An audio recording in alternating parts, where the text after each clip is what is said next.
Hello viewers.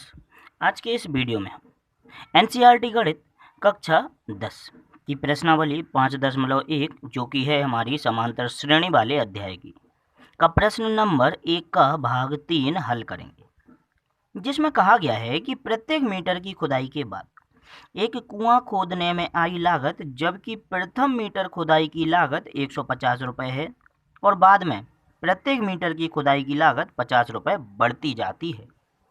तो इस दी गई जानकारी के आधार पर हमें संख्याओं की एक सूची बनानी है और उस सूची को हमें चेक करना है कि वो समांतर श्रेणी में है अथवा नहीं।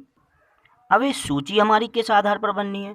हमारी सूची बननी है प्रत्येक मीटर खुदाई में आई लागत के आधार पर, जबकि प्रथम मीटर खुदाई की जो लागत है वो 150 रुपये है।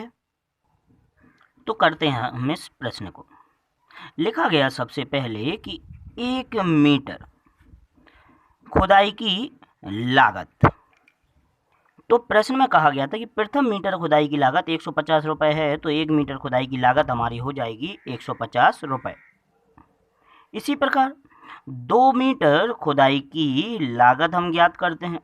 2 मीटर खुदाई की लागत कैसे ज्ञात होगी भाई? प्रथम मीटर खुदाई के लिए हमने 150 रुपये दिए और उसके बाद हम जितने भी मीटर खुदवाएंगे उसके आधार पर हमें 50 रुपये देने पड़ेंगे।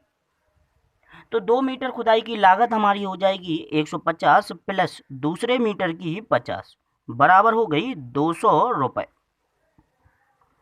इसी प्रकार 3 मीटर खुदाई की लागत वो कितनी हो जाएगी?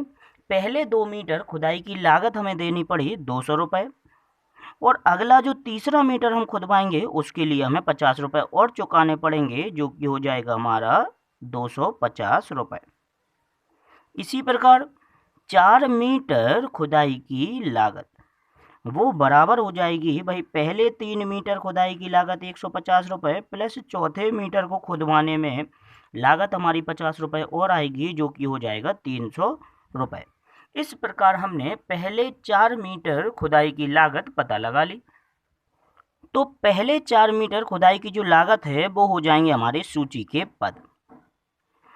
तो सूची का हमारा पहला पद हो जाएगा 150, दूसरा हो गया 200, तीसरा हमारा 250, चौथा हमारा 300।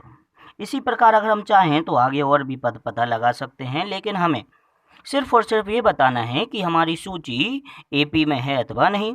तो इतने ही पदों से हमारा काम हो जाएगा। अब एपी की परिभाषा के अनुसार बाद वाले पद में से उसके पूर्व पद को घटाने पर एक निश्चित संख्या आती है। इसका मतलब अगर हम 200 में से 150 घटाएं, जो भी आएगा वही 250 में से 200 को घटाने पर आना चाहिए और वही 300 में से 250 को घटाने पर आना चाहिए।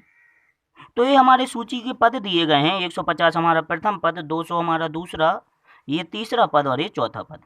तो यहाँ हम करते हैं, सबसे पहले हमने दूसरे पद में से पहले पद को घटाया, यानी कि A2 माइनस A1। दूसरा पद हमारा 200, पहला पद 150, दोनों को घटाया 50। ऐसे ही A3 माइनस A2, यानी कि तीसरे में से दूसरे को घटाते हैं। तीसरा पद हमारा 250 और दूसरा हमारा 200, दोनों को अगर घटाएं तो हमारा आता है 50। इसी प्रकार A4 माइनस A3, यानी कि चौथे में से तीसरे को घटाते हैं। चौथा हमारा 300, जबकि तीसरा पद है हमारा 250, घटाने पर हमारा आ रहा है 50। तो यहाँ प्रत्येक बाद वाले पद में से उसके पूर्व पद को घटाने पर एक निश्चित संख्या आ रही है। तो हमने लिख दिया कि प्रत्येक बाद वाले पद में से उसके पूर्व पद को घटाने पर एक निश्चित संख्या आती है, जैसा कि हमने यहाँ लिख लिया। अतः दी गई सूची एक एपी है। इस प्रकार हमने यहाँ यह ज्ञात कर लिया कि सूची हमारी एपी है अथवा नहीं।